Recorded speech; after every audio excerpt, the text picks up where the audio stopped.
2026년 봄 시장은 다시 움직이기 시작했습니다. 전쟁, 금리, AI, 거대한 변화들이 새로운 흐름을 만들어냅니다. 지금 우리는 그 한가운데 서 있습니다. 이 흐름은 어디로 향할 것인가, 그리고 누가 먼저 읽어낼 것인가. 시장의 미래를 남들보다 먼저 만나는 단 하루. 이선엽의 스윙당하지 않고 승리하는 필승 투자 전략, 박병창의 변동성장에서 수익을 내는 막강 포트폴리오, 여주사 빈센트가 제시하는 주도주 투자 전략, 김장렬의 AI 반도체 핵심 공략주, 장훈준의 2분기 성공 투자 전략, 이권희의 지금 꼭 사야 될 주식 아이디어, 그리고 저 김프로의 마켓 인사이트와 친절한 해설까지. 요동치는 장에서 살아남기 위해 지금 꼭 들어야 될 주식 투자 전략. 지금 여러분께 가장 필요한 모든 주식 투자의 노하우와 인사이트가 단 하루만 여러분께 공개됩니다. 그리고 어디서도 가질 수 없는 단 한 번의 기회, 최고 전문가들과의 1:1 멘토링까지. 2026년 4월 18일 세종대학교 대양홀. 지금 바로 이 선택이 여러분이 자산가가 되는 첫걸음이 될 것입니다. 한정된 좌석을 지금 바로 선착순으로 모십니다. 영상 하단의 링크를 클릭하세요. 예, 안녕하십니까. YG경제연구소 최영주 소장입니다. 오늘 지수가 한 2%씩 빠졌죠. 상당히 조금 암울합니다. 물론 그 가운데에서도 2차 전지 그리고 신재생 에너지 막판에 또 퍼포먼스가 보임으로써 나름대로 선방하면서 희비가 엇갈릴 것 같아요. 막판에 올랐던 신재생 2차전지 갖고 계신 분들은 뭐 지수 2% 빠졌는지 별로 감흥이 없으실 테고, 그렇지 않은 분들은 오늘 상당히 조금 어려움이 좀 있지 않을까 싶습니다. 간단하게 한 5분 정도 제가 보는 이번 주 상황들을 좀 말씀을 드리면, 원래 월말 월초에는 이제 고용 지표가 나오죠. 고용 지표라든지 여러 가지 지표들이 나옵니다. 이런 것들이 이제 미국의 금리 결정에 상당히 여러 가지 요소를 미치고 투자자들에게 투심에 영향을 미칠 수 있는 그러한 요소들이 될 수 있겠죠. 하지만 그 어느 때보다도 김한진 박사님도 말씀하셨다시피 전쟁이라는 블랙홀이 있는 상황에서 우리가 그런 것들을 지금 눈여겨보기는 어렵겠죠. 일단 한번 이렇게 생각해 보시죠. 트럼프 대통령이 지금 현재 지상군을 투입할지도 모르고 안 할지도 있겠죠. 미뤄진 시한이 다음 주 월요일입니다. 4월 6일입니다. 그러면 여러분들 그 4월 6일을 혹시 모르셨던 분들 입장에서 4월 6일을 이제 인지하셨으면 어떤 투자 의사 결정을 내릴 수가 있을까요? 저는 제가 대표적으로 말씀드리면 어떠한 의사 결정도 내리기 어렵다라고 말씀드릴 수 있겠죠. 월말 월초에 그런 것들이 나타나긴 하지만 지금 그렇다고 해서 실적 시즌도 아니죠. 그리고 트럼프 대통령의 상황에 따라서 우리가 어떻게 전쟁이 일파만파 퍼질지, 현재 지금 후티 반군까지 예멘에서 나서고 있는 상황이기 때문에 여러분들 이렇게 보셔야 될 것 같아요. 예멘이란 나라 지도를 보면 이게 제 손이 이제 사우디아라비아 반도인데, 지금 이제 이란은 요 위에 있는 거죠. 이란은 요 위에 있는 거고, 이 사우디 반도 여기 이제 호르무즈 해협이 있는 거고, 예멘은 바로 요 밑에 있는 겁니다. 예멘은 요 밑에 있다 보니까 여기가 이제 홍해거든요. 요 아래에 이제 여기가 이제 호르무즈 해협, 여긴 홍해, 여기가 이제 다 막히게 되면 유가는 이제 천정부지로 치솟을 수밖에 없는 그러한 상당히가 되는 거죠. 그래서 그런 상황에서는 지금 특별히 액션을 취하지 않는 것이 저로서는 여러분들에게 권고해 드릴 수밖에 없는 지금 방향성이다라고 말씀을 좀 드릴 수가 있겠습니다. 전쟁이 어떻게 격화될지 모르는 상황에서 우리가 주식을 산다라는 것도 그렇고 주식을 판다라는 것도 지금 상황에서는 아닌 것 같고, 그렇기 때문에 이번 주는 조금 느긋하게 관망하는 것이 현실적인 방법이 아니겠나. 그리고 이제 지난주에도 말씀드렸다시피 밀릴 때마다 산다라는 전략은 일단은 이번 주 같은 경우 보류를 해야죠. 밀릴 때마다 사는 것이 아니라 올라갈 때 따라 사는 전략으로 전략을 변경하는 것이 필요하다라고 생각을 합니다. 우리가 전략이라는 것은 이제 목표죠. 전략 전술 이런 목표인데, 지금 상태에서 기존의 전략을 고집한다라기보다는 지금 이제 밀릴 때마다 사는 전략보다는 올라갈 때 사는 전략, 이런 것들이 현실적이지 않을까, 요 부분을 조금 말씀을 좀 드렸습니다. 여러분들 참고하시고요. 그렇지만 이제 4월 중순으로 들어가면 고대하던 삼성전자와 SK하이닉스의 잠정 실적서부터 실적 시즌이 도래하죠. 그러면 바로미터가 생깁니다. 실적이 잘 나오게 되면 주가가 이제 올라갈 수 있는 부분들이 나타나는 거고, 실적이 안 나오면 변동성이 생기겠죠. 그리고 이제 5월 달로 넘어가면 전쟁도 어느 정도 방향성을 잡겠죠. 그리고 이제 트럼프 대통령의 어떤 행보도 방향성을 잡겠죠. 그런 상태에서 일단은 우리가 그러니까 2월 초서부터 갑자기 또 실적이 튀어 올라가는 종목들에 따른 변동성이 나타나겠고, 6월 달에 또 금리 케빈 허씨가 이제 주재하는 미국의 이제 의사 결정이 나타나니까 그런 일정들을 놓고 보면 이번 한 주가 정말 조금 어떤 가장 어두운 터널을 지나는 하나의 국면이 될 것 같아요. 또 지수상으로만 놓고 보면 오늘 60일 이동 평균 선과 지수가 만났죠. 여기에 이제 5,000포인트 하회에 대한 일부 우려감들. 그러니까 사는 사람 입장에서 보면 지금 굳이 서두를 필요가 없다라는 거죠. 근데 우리가 이제 주식이라는 것이 사는 사람이 있고 파는 사람이 있는 거 아니겠습니까? 이게 마디 부딪혀야 되는 건데, 불과 1, 2월 달만 하더라도 파는 분보다는 사는 분들이 급했죠. 아, 조금 빨리 사야 되는데 살 걸 껄껄껄 하다 보니까 이제 사게 되는데, 이 시장이 바뀌었습니다. 지금 이제 시장이 바뀜으로써 파는 분들이 주도를 하고 있는 시장이다라는 거죠. 자, 그러니까 마음이 흥분됐을 때는 사는 사람들이 우세합니다. 빨리 살 것이다라는 생각을 하니까 매도 물량을 덥석덥석 잡아먹어서 주가가 올라가는 거죠.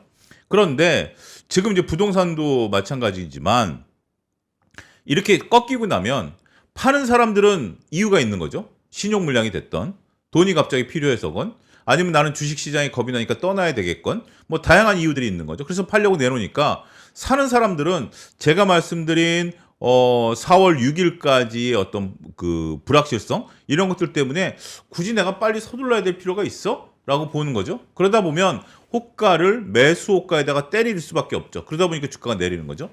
뒤에 가서 오늘은 이제 차트를 좀 집어넣습니다만 거래량이 급감을 했습니다. 거래량이 급감한 상태에서 지수가 그리고 종목은 밀린다라는 것은 매도자 우위의 시장인 겁니다. 매도자 우위의 시장이다라는 거. 이따 차트를 보면서 다시 한번 설명드리죠. 자, 내용으로 한번 들어가 보도록 하겠습니다. 기아. 오늘 NH투자증권에서 기아에 대한 리포트가 나왔는데, CID 행사, 우리가 CEO 인베스터 데이에 대한 기대감이 상당히 좀 높죠. 4월 9일 날 다음 주에 열립니다. 그렇기 때문에 이런 것들에 대해 여기서 이제 중장기 사업 전략과 자율주행, SDV, 로보틱스 신사업에 대한 업데이트를 발표할 거다라는 거죠. 지금 이제 우리가 기아는 뒤에 가서 살펴보기는 요거 먼저 한번 좀 보죠. 이게 기아 차트입니다. 기아는 지금 1차 상승한 이후에 2차 상승하고 지금 흘러내리는 모습들을 지금 현재 보여주고 있죠. 요게 지금 이제 요게 지금 잠시만요. 요게 기아고요. 요게 현대차입니다. 제가 요거를 바꾸지 않았네요. 죄송합니다. 요게 현대차인데, 기아 같은 경우 현재 지금 우리가 1차 상승, 2차 상승한 이후에 급속도로 좀 떨어지고 있죠. 현대차 같은 경우 다소 완만하게 떨어지고 있는데, 기아 같은 경우 이제 차트가 비교가 되나요? 기아 같은 경우 조금 가파르게 떨어지고 있으니까, 아무래도 기아를 갖고 계신 분들 입장에서 보면 현대랑 기아랑 무슨 차이점이 있길래 이런 부분들이 있느냐라고 볼 수 있겠죠. 그래서 내용들을 보면 우리가 이제 전체적으로 봤을 때 그런 내용들이 현재 지금 나와야 되는 것이 아니겠나라고 보는 거죠. 그렇지만 핵심 계열사는 기아라기보다는 아무래도 현대를 좀 보겠죠. 우리가 이제 집안에서 뭐 누구 아빠 누구 엄마라고 부를 때 장남과 장녀를 부르지 차남과 차녀를 이름으로 누구 아빠 누구 엄마라고, 그러니까 보편적으로 안 부르는 거와 똑같습니다. 기아와 현대를 놓고 본다라면 여러분 어떤 걸 사시겠습니까? 현실적으로 뭐 현대를 아무래도 대장주이다 보니까 사는 부분들이 있죠. 그래서 올라갈 때는 현대가 먼저 올라가고 기아가 따라가고, 반대로 떨어질 때는 기아가 먼저 떨어지고 현대가 뒤를 따라가는 그런 형국을 보인다라는 것을 성격을 아셔야 될 것 같아요. 그래서 원래 우리가 1등주를 사라라는 거, 여기서 1등주라는 것은 여러 의미가 있습니다만 그 중에 하나의 의미는 집안에서 지금같이 대형주가 올라갈 때 그럴 때는 그 중에서 이제 장남 장녀 주식을 사는 것도 대형주를 산다라는 의미도 포함하고 있다라고 인식하시면 될 것 같아요. 물론 기아가 나쁜 건 아닙니다. 영업이익률로 따지면 현대보다 기아가 더 높습니다. 그래서 이제 본질 가치를 놓고 볼 때는 기아가 작년에는 훨씬 더 주가가 좋았던 걸로 기억을 합니다. 여러분들 작년 이맘때는 기아가 현대보다 오히려 주가가 더 좋았어요. 그런데 지금 현대와 기아에 있어서 추가적으로 올라가는 부분들이 본질같이 자동차에 대한 매출 구성에 대한 부분들보다는 로봇 가치로 올라가다 보니까 뒤늦게 현대가 기아보다 더 올라가는 그러한 상황이 연출이 된 거죠. 이 상황을 정확히 보셔야 됩니다. 제가 거듭 강조드리지만 기업은 사람도 마찬가지고요. 하나의 모습으로만 고집하셔서는 안 된다라는 겁니다. 차용주가 하나의 모습이 아니라 뭐 그렇다고 해서 뭐 그때그때 달라진다라는 것이 아니라 지금 여러분들 앞에서 이렇게 강의를 할 때의 모습과 제가 일반적으로 증권 방송에서 또 다른 시황을 얘기할 때의 모습과 그 다음에 이제 집에서의 모습이 각각 다르겠죠. 그런 부분들이 있는 것이고 제가 또 강단에 서서 강의를 할 때도 또 다른 모습인 거고 기아도 본질 가치로 따지면 영업이익률이 현대보다 높으니까 평상시에는 더 높은 밸류를 받을 수 있지만 로봇 가치로 놓고 보면 장자 우선이니까 현대가 더 받는다. 이런 개념으로 볼 수 있겠죠.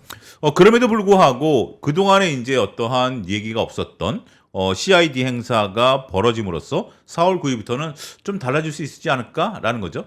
근데 4월 9일 날 어떤 얘기가 나와야 달라질까요? 뭐 로봇과 관련해서 우리가 퍼포먼스를 보이고 있다? 뭐 이런 걸 할 수 있다? 근데 이제 우리가 여기서 흔히 아는 상식으로 놓고 보면 주식 시장은 미래에 대한 어떤 전망을 선반영하는 거잖아요. 근데 왜 기아가 밀릴까요? 왜 선반영을 못하고 있는 걸까요? CID 행사에 대해서 몇몇 분들이 얘기하고 있음에도 불구하고 그렇게 기대가 높지 않은 걸까요? 이런 부분들을 고민해 보셔야 될 것 같아요. 그냥 방송에서 나오는 일부에서 CID 행사에서 로봇과 관련된 얘기들이 나오면 주가는 올라갈 거야 라고 하는 것들인데 근데 왜 주가는 못 올라가지? 주가가 못 올라가는 이유가 있을 거 아니야. 시장이 안 좋아서야? 그러면 사야지. 근데 시장이 안 좋아서라기보다는 CID 행사에서 나올 만한 얘기는 로봇과 관련된 얘기고 그런 가치들이 지금 포함되어 있는 거 아니야? 또 이렇게 생각한다라면 오히려 사는 것을 주저해야 되는 거죠. 이게 바로 여러분들이 고민하고 생각하고 주식을 사는 방식인 거예요. 단순하게 그냥 리포트에서 CID 행사가 할 것이고 방송에서 할 거니까 분명 기아가 환골탈퇴할 거야 라고 볼 수 있긴 하는 거랑 내가 생각을 하는 거죠. 왜 이런 것인가? 정답은 없습니다. 여러분들이 자꾸 그런 사고, 생각하는 것들에 대한 트레이딩을 좀 하실 필요가 있지 않을까 싶습니다. 자, 여기서 이제 굉장히 좀 중요한 재무적인 내용들이 나옵니다. 1분기 실적은 매출이 29조 8,651억, YOY 기준으로 6.6%가 증가했어요. 영업이익은 2조 5,378원으로 YOY 15.6% 역성장했습니다. 역성장했어요. 자, 매출은 YOY 증가했는데 우량 기업이면 영업이익은 YOY로 매출액 증가율보다 높아야 될까요? 낮아야 될까요? 제가 그동안 숱하게 말씀드려왔습니다. 그리고 오늘 이제 영상을 촬영을 했는데요. 거기에 이제 또 여러분들 클래스에서 또 업로드가 될 텐데 거기에도 이제 얘기가 나왔는데 매출이 증가하는 것보다 영업이익이 증가하는 것이 더 중요하죠. 왜냐하면 고정비 효과 때문에. 그런데 기아는 매출은 YOY 증가했는데 영업이익은 감소했어요. 이 이유를 한번 좀 따져봐야 되겠죠. 그 이유가 요 빨간색에 각각 나와 있습니다. 미국의 전기차 판매 둔화 및 유럽 시드 단산에도 불구하고 미국 판매 점유율 확대, 우호적인 환율 및 ASP 증가 지속은 긍정적. 요건 어디에 미치는 영향이죠? 매출에 미치는 영향입니다. 점유율이 확대되니까 Q가 늘어나죠. Q가 늘어나는 거고 환율이 올라가니까 P가 늘어가는 거죠. ASP가 또 늘어나니까 P가 늘어가는 겁니다. P는 가격이고요. Q는 물량입니다. P는 가격이고요. Q는 물량입니다. 판매 점유율이 늘어나니까 전체적으로 Q가 늘어났고 그 다음에 환율과 평균 판매 단가가 올라가니까 P가 올라갔죠. 그러면 매출은 P 곱하기 Q거든요. 전체적으로 매출이 증가한 것을 우리가 이해할 수 있는 말로 풀어놓은 거다. 그래서 29조가 나온 겁니다. 미국의 하이브리드 판매 증가로 점유율이 증가하며 2026년 양호한 실적이 지속될 것이다. 그러나 우리가 영업이익이 감소한 이유는 밑에 나와 있습니다. 1분기 관세는 관세율이 15%로 줄어든 약 8천억으로 추정되며 관세가 8천억이 들어간 거예요. 관세가 8천억이 들어갔고요. 인센티브도 EV 판매 경쟁이 심화되는 유럽 중심으로 부담이 늘어나면서 수익성에 다소 영향을 주었을 것으로 예상한다라는 거죠. 자, 관세는 어찌됐든 우리가 예상하는 상수예요. 8천억이 부과가 됐으니까 그것 때문에 매출은 늘어났는데 관세는 부담이죠. 부담으로 되면서 영업이익이 박살났다. 첫 번째. 두 번째는 제가 이제 지속적으로 말씀드리지만 중국, 그 다음에 유럽, 미국, 남미 같은 경우 우리나라랑 판매가 다르다 그랬죠. 우리나라는 뭐죠? 직접 회사가 판매를 하는 거지만 다른 나라들은 이제 딜러한테 우리가 도매로 넘기고 딜러가 물량을 받아서 소매를 판매하는 그런 형태다라고 말씀을 좀 드렸죠. 자, EV에 대한 판매 경쟁이 심하니까 그러면 여러분들이 일단은 뭐 유럽에서 하는 뭐 우리가 뭐 딜러라고 칩시다. 그러면 한국 차를 팔까요? 일본 차를 팔까요? 중국 차를 팔까요? 그들 입장에서 보면 나한테 돈이 되는 차를 판매하는 것이 가장 중요하지 않을까요? 뭐 그리고 한국 차를 계속 판매해 왔어. 그런데 한국 차가 잘 안 팔리는 거고 중국 차가 잘 팔리고 중국 차가 인센티브가 높아. 그러면 갈아탈까라는 생각이 들겠죠? 그러면 그 딜러 잡기 위해서 기아는 어떻게 해야 되죠? 결국은 인센티브를 많이 줘야 되죠. 인센티브를 준다라는 의미는 뭐죠? 자동차를 할인해서 판다라는 개념이죠. 할인해서 그 딜러한테 넘길 수밖에 없는 거죠. 경쟁이 심하지 않는다라면 오히려 인센티브를 줄입니다. 요거 굉장히 중요한 우리가 자동차 리포트를 볼 때 봐야 되는 건데 그때 인센티브를 적절하게 조정을 합니다. 요거 인센티브를 조정. 그러니까 경쟁 관계가 있을 때는 이 인센티브에 따른 조정 효과가 큽니다. 우리가 뭐 롯데관광개발이라든지 아니면 뭐 갑자기 이제 카지노 얘기를 하는데 카지노 같은 경우도 우리가 여러분들 카지노란 영화 보셨으니까 거기서 보면 이제 모객하는 사람들한테 인센티브 주면서 콤프 얘기 나오고 막 이런 거 영화가 나오지 않습니까? 그런 것들을 조절을 해요. 경쟁이 심화되면 인센티브를 낮추고요. 경쟁이 격화되면 인센티브를 올리죠. 이런 부분들처럼 자동차 같은 경우 지금 현재 EV가 유럽에서 판매 경쟁이 되니까 딜러들에게 인센티브를 많이 줬다. 판매 간격을 낮췄기 때문에 전반적으로 오늘 제가 이제 영상 찍은 거 아마 내일쯤 업로드가 될 텐데 굉장히 우리가 클래스에서 중요한 부분들이에요. 이런 것들이 이익단에 미치는 것이 영향이 굉장히 큽니다. 그래서 손익계산서 영상 같은 경우 한번 여러분들이 잘 보실 필요가 있지 않을까 싶고요. 어쨌든 제가 설명을 다 지금 드리고 있는 상태예요. 이렇기 때문에 현재 지금 매출은 늘었습니다만 영업이익은 감소했다. 이 부분을 여러분들이 보시면 되지 않을까 싶습니다. 자, 기아의 분기 실적 추이를 놓고 보면 한국 공장과 해외 공장을 나눴습니다. 한국 공장과 해외 공장을 나눴는데 자, 우리가 공장을 이렇게 나눠서 보게 되면 영업이익률이 2024년 13.2%가 고점입니다. 13.2%가 고점이면서 지속적으로 2025년 영업이익률이 떨어졌다가 지금 약간 반등하지만 10%가 안 됩니다. 이 10%라는 것이 상당히 저는 좀 의미가 있는 수치다라는 거죠. 영업이익률이 2024년 13% 기아가 달했을 때 현대가 아마 11% 정도 했을 겁니다. 그러면서 이때 당시에 어떤 역전 현상이 일어났냐면 테슬라의 기가팩토리 얘기가 쏙 들어가 버렸어요. 그 전만 하더라도 테슬라가 기가팩토리를 통해서 높은 영업이익률을 구가한다. 그때 테슬라의 영업이익률이 우리가 로봇밸류 안 따져주고 영업이익률이 20%대 초반으로 저는 기억을 합니다. 그러면서 테슬라가 갖고 있는 기가팩토리에 대한 우수성을 얘기하는 부분들이었죠. 자, 우리는 결과를 갖고 얘기를 합니다. 재무제표를. 제가 이제 지난주에도 말씀드렸던 것처럼 지금 중동 전쟁에 있어서 전쟁이 격화되느냐 안 되느냐 뭘로 파악할 수 있다? 유가를 보자.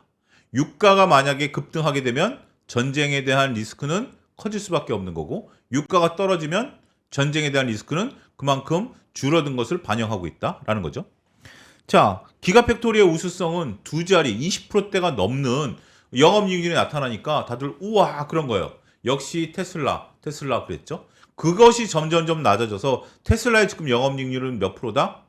한 자릿대로 떨어진 거죠. 그러다 보니까 그런 상태에서 현대기아가 두 자릿대로 영업이익률이 높아진 거예요. 그러다 보니까 야 이제 역시 관록의 그 자동차 회사들의 영업이익률이 이렇게 높아졌구나. 테슬라를 그럼 뭘로 평가해야 될까? 그러면서 나온 게 이제 로봇 뭐 이런 얘기들이 나온 거예요. 이 메커니즘을 여러분들이 테슬라를 추적 관찰하셨거나 자동차를 추적 관찰하셨다라면 잘 아실 거예요. 이제 저랑 최소한 2년 이상 이런 것들을 공부하시게 되면 이제 머릿속에 여러분들이 히스토리가 잡힐 겁니다. 제가 아는 한 최대한 이런 히스토리를 알려드릴 거고 여러분들이 이런 걸 자꾸 들으세요. 세뇌를 하세요. 자꾸 들으시고 한 번 듣지 마시고요. 두 번, 세 번 방송을 보세요. 그렇게 보시면 여러분들 머릿속에 나오실 거예요. 근데 지금 이제 문제는 2025년도에 우리가 주가가 못 올랐었던 부분들이 바로 이런 부분들이에요. 영업이익률이 급감을 하다 보니까 전체적으로 시장에 있어서 상당히 좀 못 올랐었던 그런 부분들이었죠. 좀 올라온다 하더라도 계속해서 한 자릿대 영업이익률을 나타냈다라는 것이 저는 상당히 조금 위험한까지는 건 아닌데 사람이란 게 그렇잖아요. 원래 한번 좋아지면 나빠지는 거에 대해서는 되게 민감하죠. 그리고 나빴다가 좋아지면 굉장히 좋은데 우리가 그런 거잖아요. 음식 같은 경우 좋은 거 먹다가 나쁜 거 못 먹고 특히 이제 뭐 가전제품 좋은 거 쓰다가 나쁜 거 못 쓴다라는 것처럼 기아도 이제 명품 반열에 올라갔기 때문에 주식이 명품 주식이기 때문에 두 자릿수의 영업이익률이 아니고 한 자릿수의 영업이익률이라는 것을 만족 못하는 것 같아요.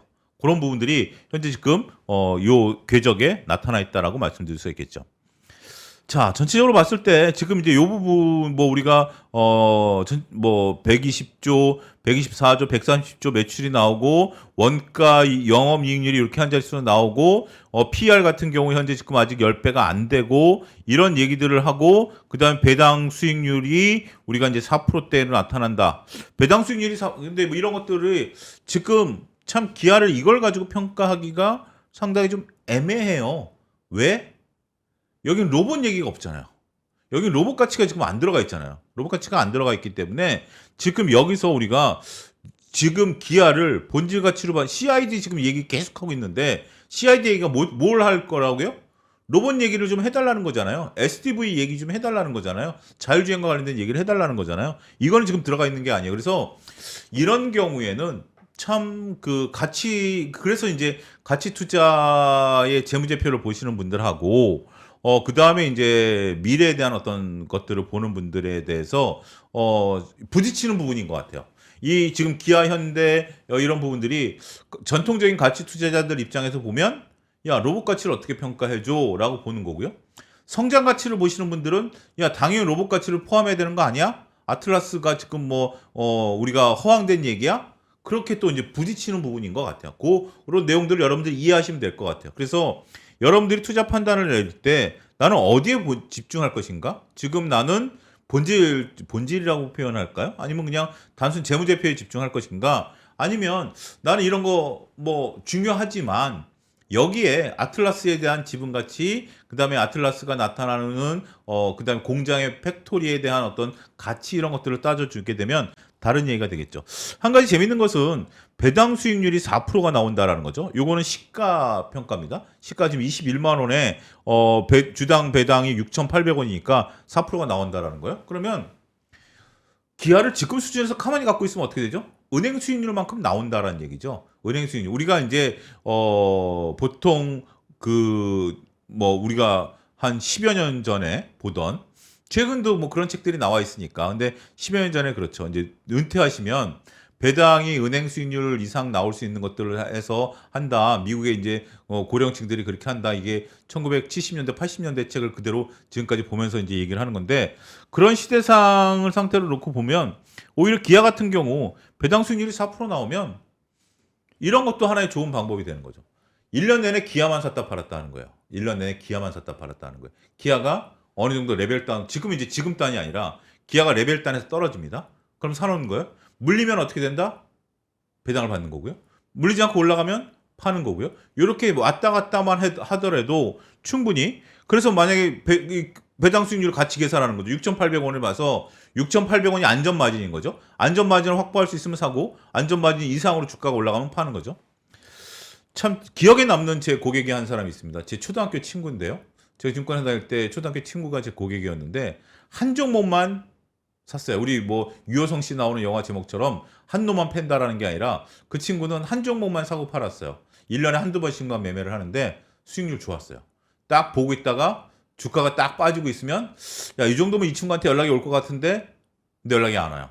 그러다 보면 주가가 더 빠져요. 그러고 나면 연락이 와요. 그래서 주식을 사고 또 한참 있다가 잊어버리고 있는 상태에서 또 전화가 와요. 그 종목을 또 팔고 그런 것도 여러분들 좋은 방식이에요. 바쁘신 분들 입장에서 보면 한두 종목 제가 이제 터틀 트레이딩이라는 책에서 종목 풀을 갖고 있어라라는 건데 저는 그런 개념으로 놓고 보면 이 기아도 이거 보면서 배당 수익률 이거 보면서 상당히 재밌는 표다 이렇게 좀 생각을 했습니다.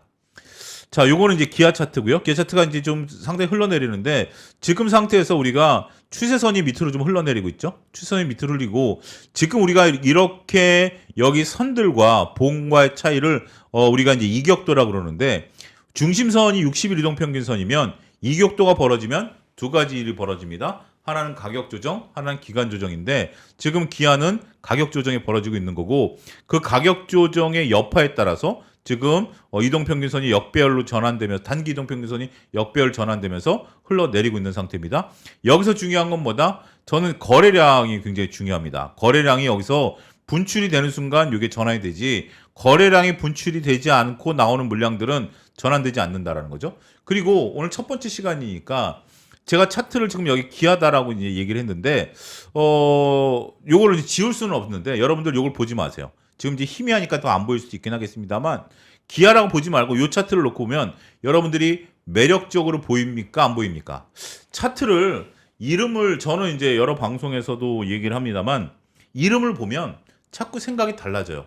이거 기아 차트인데? 이거 삼성전자 차트인데? 라고 보는 거죠. 근데 차트는 그림입니다. 있는 그대로 그림이에요. 그림이고 그림 속에 모든 것들이 녹아 들어가 있고 역사는 반복된다라는 전제로 차트를 보는 거예요. 그래서 차트를 볼 때 이름을 보지 마세요.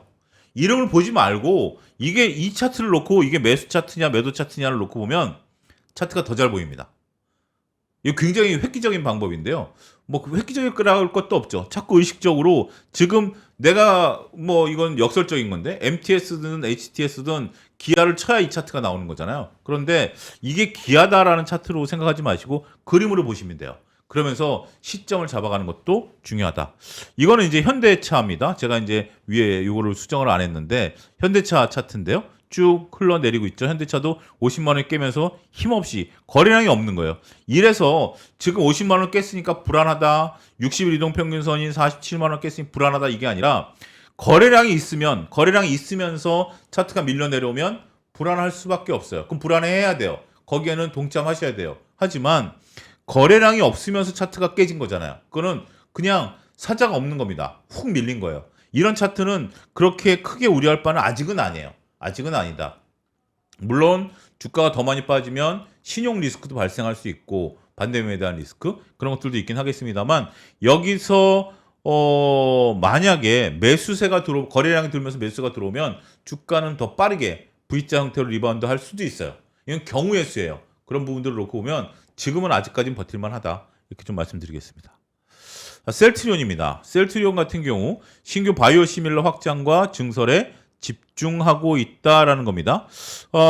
지금 이제 오늘 같은 경우 기아 같은 경우도 비용이 조금 증가하면서 영업이익이 우리가 조금 조정을 받았죠. 셀트리온 같은 경우 1분기 미국 공장 일회성 비용 반영에 따라서 영업이익이 컨센서스를 하회할 전망이다.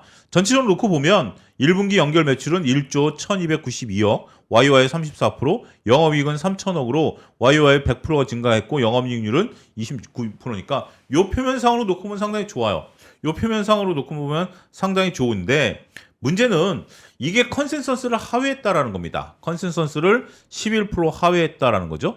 하반기에 출시된 신규 바이오시밀러 매출 성향과 테바라는 제약회사와 CMO, 우리가 편두통 치료제인 아조비라는 것을 CMO를 통해서 매출을 반영하면서 외형이 커졌다. 그러니까 결국 이것도 외형적인 요소는 신규 바이오시밀러 매출과 테바향 우리가 이제 아조비라는 편통 치료제를 CMO로 하면서 매출이 커졌죠. 반면에 영업이익은 일라일로부터 인수한 미국 브랜치버그 공장의 셧다운에 따른 일회성 비용 영향으로 컨센서스를 하회했다. 앞서 본 기아랑 어떤 뭐 메커니즘이라고 그럴까요?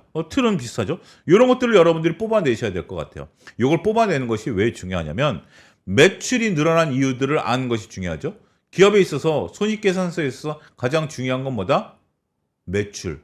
매출이 있어야 우리가 이제 돈을 벌어야 그 다음에 집안에 돈이 남는지 안 남는지를 아는 거 아니겠습니까? 돈을 벌지 않고 집안에 돈이 남을 수도 있어요. 절약을 한다라든지 아니면 물건을 내다 판다라든지 그러면서 돈을 벌 수 있지만 그거는 의미가 없잖아요. 결국 우리가 직장생활 열심히 하고 승진하고 월급 올라가고 이게 가장 자본주의 사회에서 좋은 거 아니겠습니까? 매출이 늘어나는 요소. 그런데 매출이 늘어나는 요소를 우리가 살펴보는 과정에 있어서 그 매출이 지속적으로 늘어나는 것이냐? 일시적으로 일회성이냐라는 것을 파악하기 위한 거죠. 비용도 마찬가지입니다. 이것이 지속적으로 유가가 지금 올라가니까 지금 제약바이오 하다가 유가 얘기를 하는 것처럼 보이지만 일반적으로 제조업체라고 보면 유가가 올라간다라는 것이 항구적인 것이냐 아니면 일시적인 것이냐를 봐야 되겠죠. 근데 지금 셀트리온에서 비용이 증가했던 건 뭐죠? 일회성 비용이잖아요. 그러면 이게 2분기 때 들어갈까요? 아니죠. 그러면 요것 때문에 주가가 못 올라가고 컨센서스가 요 앞에 한 줄만 놓고 요 두 줄만 놓고 보면 잘했네. 근데 왜 주가 못 올라? 실질적으로 놓고 보면 현재 일회성 비용 때문에 컨센서스를 하회했다. 여기까지 놓고 보면 그 다음에 놓고 보면 앞으로 우리가 1분기에 반영된 일회성 비용이 소멸되며 실적은 하반기로 갈수록 우상향한다. 뭐 이런 블라블라 하는 내용들이 현재 들어갈 거다. 우리가 알레르기 질환 치료제, 안과 질환 치료제, 자가 면역 치료제 뭐 이런 것들이 계속해서 늘어난다라고 놓고 보면 지금 시점의 셀트리온을 이제 우리가 펀드멘탈적으로 볼 때 좀 다르게 볼 수 있겠죠. 그런 것들을 지금 우리가 이해하는 것이 전체적으로 봤을 때 리포트를 보는 가장 큰 이유가 아니겠나 그렇게 설명을 좀 드릴 수가 있겠습니다. 셀트리온 저도 좀 답답하게 느끼는 주식이긴 해요. 주가가 다른 어떤 우리가 기술 이전 주식이라든지 이런 것들 대비해서 전반적으로 조금 아쉽죠? 아쉽다라고 표현을 좀 드리는 건 적절할 것 같아요. 그런데 여기서 이제 또 중요한 얘기가 나옵니다. 셀트리온 송도에 약 1.2조 원을 투자해서 18만 리터의 사후 공장을 신규로 2030년까지 증설할 거다. 어떻게 보면 마치 삼바를 보는 것 같죠. 삼성바이오 같은 경우 지금 지난번에 다뤘듯이 6, 7공장 계속해서 증설하고 8공장까지 증설한다라는 거 아니겠습니까? 전체적으로 2018년, 31년, 33년가에 걸친 블랙버스터 의약품은 우리가 글로벌 매출이 굉장히 큰 의약품을 블록버스터 의약품이라고 그러죠. 특허가 만료되는 시장 기회가 구조적으로 확대되고 바이오시밀러 타겟 시장이 2038년까지 4배 이상인 400조 원 규모로 확대될 것이다. 어마무시한 거죠. 400조 원 규모로 확대될 것이다. 그중에서 셀트리온이 과연 이게 400조란 땅이 열린 거예요. 그 땅 따먹기를 어떻게 해가느냐라는 거죠. 땅 따먹기를 하기 위해서는 뭐 해야 되죠? 우리가 군대를 키워야죠. 군대를 키운다라는 것들 중에 하나는 뭐죠? 공장을 키워야죠. 공장을 키운다라는 것은 생산 능력을 선제적으로 증설해야 된다라는 거죠. 이 생산 능력이 중요하다라는 것은 삼바 할 때도 말씀드렸습니다만 바이오시밀러가 갖고 있는 생산 능력은 제네릭 의약품하고는 다릅니다. 제네릭은 화학식이기 때문에 그냥 실험실에서 뚝뚝뚝 한다라는 거죠. 그런데 여기서 이제 우리가 바이오시밀러에 있어서 전체적으로 약의 효능 그 다음에 약의 어떤 온도, 습도 이런 것도 맞추는데 제가 의사 친구한테 상당히 재밌는 걸 봤어요. 약속이 있어서 의사 친구를 만났는데 이 친구가 노트북을 켜놓고 강의 자료를 만들고 있더라고요. 그러면서 그게 완전히 이제 뭐라 그럴까요? 밀봉된 옷을 입고 어떤 그 의약품을 이제 제조를 하고 있는 과정의 사진과 이게 비포, 애프터는 로봇이 그걸 하고 있는 거예요. 그래서 야, 의약품 만드는데 로봇이 들어가? 그랬더니 항암제 있잖아요. 항암제를 만드는데 유독 물질이 발생하는 항암제가 있답니다. 그래서 그것을 하기 위해서는 이렇게 완벽하게 밀폐된 복장을 하고 항암제를 만들어야 된답니다. 그래서 실질적으로 거기에 투여되는 것을 굉장히 부담스러워 한대요. 그러니까 완전히 우리가 항암제가 사람을 살리는 약이지만 만드는 과정에 있어서 조금 그것이 오히려 만드는 분에게는 데미지가 있는 약이 있대요. 제가 들었는데 제가 문과생이 뭘 알겠습니까? 그런데 거기에 로봇이 들어가면 이것도 얘기가 달라진다라는 거죠. 우리가 지금 반도체 공장에 있어서도 백혈병 문제도 있고 여러 가지 있는데 거기에 가장 먼저 이제 로봇을 투입하겠다라는 거 아니겠습니까? 그런 식으로 이제 들어가게 되면 이렇게 생산 능력을 증설한다. 요건 여러 가지 의미가 있습니다. 제가 몰랐던 어떤 뭐 로봇이 들어간다라는 것도 있고, 두 번째 선제적인 증설을 해놓으면 제가 항상 강조드리죠. 감가상각을 선제적으로 떨어버릴 수가 있어요. 감가상각을 선제적으로 떨어버릴 수 있고, 그 다음에 우리가 이 CMO 공장을 보유하고 있음으로써 보다 많은 글로벌 제약사로부터 하청을 받을 수가 있겠죠. 그런 부분들이 있는 거기 때문에 셀트리온 같은 경우는 지금 막대한 현금 흐름을 가지고, 하나솔루션과 다르죠. 하나솔루션 저희가 다뤘던 것처럼 거기는 할 수밖에 없었던 당위성을 제가 말씀드리지 않았습니까? 한 걸 잘했다가 아니라 할 수밖에 없었던 것을 현금 흐름표를 통해서 우리가 사전에 파악 못했던 것들을 우리가 얘기를 드렸지만, 셀트리온 그거와는 좀 다르다라는 거죠. 자, 분기 실적 추정치를 놓고 보면 앞으로 2025년서부터 2026년까지 매출이 계속해서 이제 증가할 거로 보고, 램시바 우리가 전체적으로 SC, 진펜트라, 트룩시마 이런 것들이 매출이 쭉쭉쭉 나오고, 매출 총 이익률이 63% 올해, 그리고 이제 영업이익률도 33%에 달하니까 굉장히 높은 영업이익률을 구사하는 거죠. 이런 것들이, 높은 영업이익률은 뭘로 남는다? 현금으로 남는다. 현금으로 확인해야 돼요. 그래서 현금으로 실질적으로 얼마만큼 높은 영업이익률을 구사할 수 있느냐, 이런 부분들이 셀트리온에 대한 전망치를 볼 수 있다, 이렇게 말씀드리겠습니다. 시간이 없으니까요. 요건 여러분들이 그냥 한번 쭉 보시고요. 셀트리온 주가도 지금 현재 답답한 상태죠. 여기서 이제 거래량만 분출해야 되는 그러한 모습이 아니겠나 싶습니다. 자, 삼성전자입니다. 삼성전자 지금 이제 2개가 남았어요. 삼성전자 대한전선 2개 남았습니다. 근데 시간은 10분도 채 안 남았습니다. 조금 하는 데까지 해보죠. 중동에 있어서 불확실하게 압도한 AI, 승자는 반도체다라는 거고, 32만 원 목표가 KB증권에서 내세웠습니다. 전체적으로 봤을 때 지정학적 불안감에도 불구하고, 그리고 금리 변동성 확대에도 불구하고 일관되게 현재 지금 빅테크 기업들이 AI 데이터 센터 투자를 하고 있다. 특히 구글을 비롯한 빅테크 업체들은 삼성전자의 대규모 선수급 지급과 함께 안정적인 메모리 확보를 위해서 5년간 장기 구역 제약을 강하게 요청하고 있다. 선수급은 뭐죠? 먼저 돈 주는 거죠. 먼저 돈 주면 선수금으로 이렇게 돈이 이제 들어와 있는 거죠. 그렇게 되는 부분들이 있는 거죠. 장기 계약을 이제 하고 있다라고 말씀드릴 수 있겠죠.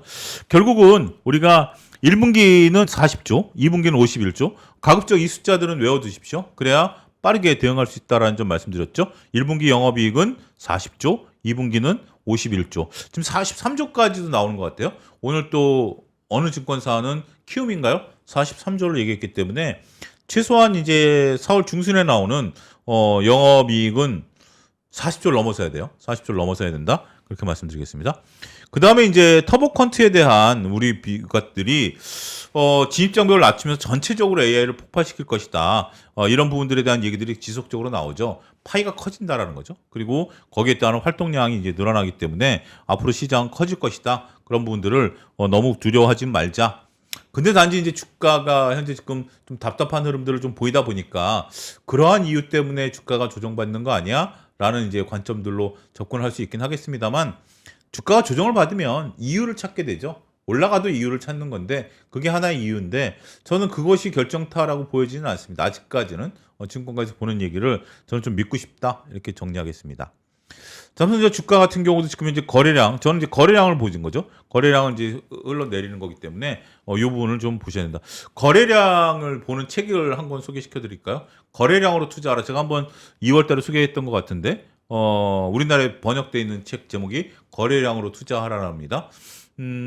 그게 아마 거래량을 담고 있는 유일한 책인 것 같아요. 국내에서 쓰신 분들도 있는데, 그 책보다, 최근에 국내에 한 분이 쓰신 것 같은데, 그 책보다는 거래량으로 투자하라라는 거, 도프마이어인가? 그 사람이 쓴 건데, 상당히 앞부분만 보시면 돼요. 빌려서 앞부분만 보세요. 그래서, 거래량에 대한 어떤 중요한 인사이트를 얻을 수 있으니까, 그런 것들도 한번 보십사 말씀드릴 수 있겠습니다. 대한전선입니다. 메리츠 증권에서 커버리지를 게시했습니다. 우리 신상은 먹어줘야죠. 커버리지 하는 것들은 좀 봐줘야죠. 적정주가 37,000원. 2027년 예상 BPS에 예상 피어 그룹 그러니까 PBR 3.6배를 적용했다라는 거죠. 구조적인 성장이 이제 될 것이다라는 건데 향후에 대형 CLV 그러니까 이제 우리가 케이블을 해저에 까는 이런 것들을 현재 지금 삼으로써 턴키 플레이어로 등극할 확장 가능성이 있다는 거죠. 전체적으로 보면 우리가 인터커넥터 같은 경우 투자 포인트는 현재 자체 역량보다 향후 확장 가능성에 있다라는 거죠. 우리가 이제 결국 국가 간 지역 간의 이제 케이블을 이제 묻는 건데 동사는 아직 우리가 이제 525 kV 킬로볼트죠. 우리가 해저 케이블 외부 생산만 경험은 없다. 하지만 앞으로도 그럴 거라고 보기는 어렵다. 앞으로는 계속해서 우리가 525 kV HVDC 해저 케이블 생산도 가능해진다. 왜냐하면 공장을 증설하고 있기 때문에. 그래서 우리가 초고압 이제 그 해저 케이블을 양산하고 두 번째는 2만 톤급 CLV 그러니까 해저 케이블을 설치할 수 있는 배를 확보하게 된다라면 물건을 만들고 배를 갖고 있으면 결국은 우리가 인터커넥터와 관련된 사업을 할 수가 있게 된다라는 거죠. 다양한 해저 케이블을 할 수 있는 전 세계에서 해저 케이블을 만들고 그것을 직접적으로 시공까지 할 수 있는 회사는 몇 개가 될까요? 그거 한번 주세요. 몇 개 안 되는 걸로 알고 있습니다. 대한전선까지 해서 10개도 채 안 되는 걸로 알고 있는데 그런 부분들이 된다라면 앞으로 확장 잠재력은 훨씬 더 늘어날 수 있다라는 관점으로 대한전선을 접근하자라는 것이 메리츠증권의 요지다라고 말씀드릴 수 있겠습니다. 이것들은 이제 전체적으로 봤을 때 우리가 잠재적으로 초고압 매출, 그다음에 이미 확보된 3.66조 원의 수주잔고로부터 고마진 초고압 해저 케이블 프로젝트가 점차 인식되는 구간으로 이익 개선이 나타날 것이다. 그리고 북미 전력망과 관련해서도 우리가 다양한 케이블 수요가 나타날 것이기 때문에 증익 사이클이 늘어날 것이다. 이런 부분들을 말씀드릴 수가 있겠습니다. 전체적으로 봤을 때 우리가 이제 앞으로 회사가 커진다라는 개념으로 받아들이시면 될 것 같아요. CLV 같은 경우 누구나 확보할 수 있는 범용 자산이 아니다라는 것이기 때문에 고수익을 달성할 수 있다. 대한전선도 최근에 이제 우리가 여러 가지 이제 변압기회사 못지않게 전선주들 주가도 많이 올랐습니다. 하지만 최근에 주가 조정을 같이 받는 수준에 있다라는 측면에 있어서는 일단 조정 이후에 여러분들 이런 것들을 하나하나 학습하는 효과가 있지 않을까 싶습니다. 자, 이제 제가 클래스를 오픈한 지 이제 이번 주 이제 2주차에 접어 들어가는데요. 조금 관심을 좀 많이 가져주시는 분들이 계시더라고요. 그래서 이번 주 제가 이제 기본 영상 올라가 있는 거 외에는 지난주에는 영상을 업로드 못했습니다. 첫 주고 여러 가지 그래서. 근데 이번 주부터는 본격적으로 제가 추가 영상을 클래스에 계속해서 업로드할 겁니다. 우리가 기본적인 재무제표 강의 그것도 업로드되고 그 다음에 제가 이 시간에는 우리가 리포트 당일날 나온 걸 봐야 되지만 그 중에서 좀 깊게 들어가야 된다라든지 아니면 다른 리포트들을 업종이라든지 아니면 분석 리포트들 또 계속해서 클래스에 올리니까 많은 분들 관심 가져주시고 지금 이제 여러 가지 여러분들이 선프로 홈페이지에 들어오시면 제 영상 클래스 보실 수 있으니까 많이 참조해 주시고 많이 찾아주시고 또 응원해 주시길 기대하겠습니다. 자, 오늘 방송 여기서 마치고요. 내일은 또 내일 나온 리포트 보고요. 여러분들이 댓글에다가 리포트 좀 봐달라는 거 적어주신 거 꼼꼼히 다 체크하고 있습니다. 그래서 당일 나온 리포트가 조금 부족하다라든지 아니면 여러분들이 좀 봐달라고 댓글에 달아주신 영상 그리고 지난 주말에도 진짜 소중한 말씀 감사하게 생각하고 있고요. 거기서 이제 또 언급하신 종목들 다 적어놨으니까 나오면 계속해서 여러분들과 소통하는 그런 방송으로 만들어 보겠습니다. 오늘도 여러분들 그 업로드된 영상에다가 또 보고 싶으신 거 항상 상시로 적어주세요. 그러면 제가 체크했다가 리포트가 나올 때 잽싸게 여러분들과 같이 소통하도록 하겠습니다. 자, 오늘 방송 여기서 마치겠습니다. 감사합니다.